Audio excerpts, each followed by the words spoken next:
Sinalantari ng bahang ilang barangay sa Dagupan City. Umapaw kasi ang isang ilog doon. Dala pa rin ng walang patid na pag-ulan.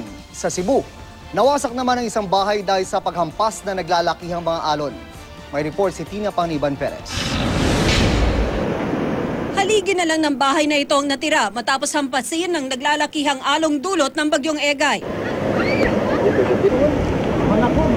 Ayon sa may-ari, malayo ang kanilang bahay sa mismong dagat pero inabot pa rin ito ng tubig.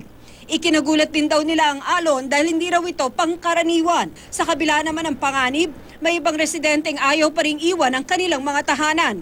At ginagawa na lang ng paraan na mas mapatibay pa ang kanilang mga bahay. Wala man sad. Kaya nagagabi, hunas naman sad siya. Ya, ang kanari, ang buntag ra.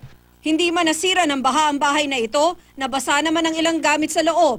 Ito'y matapos bumaha na umabot hanggang binti. Kwento ni Mang Noli, hindi na bago ang ganitong sitwasyon sa kanila tuwing umuulan.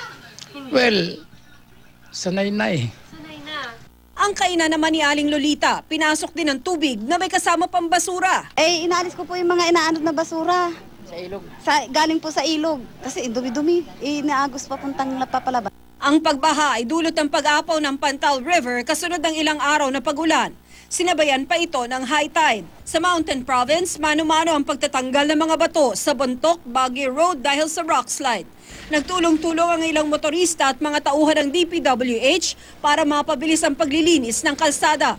Ang sanhi, ang tuloy-tuloy na pag-ulan na nagpalambot ng lupa sa bundok. Inirerekomenda naman ang pagsasailalim sa state of calamity sa 3 barangay sa bayan ng Rizal sa Palawan.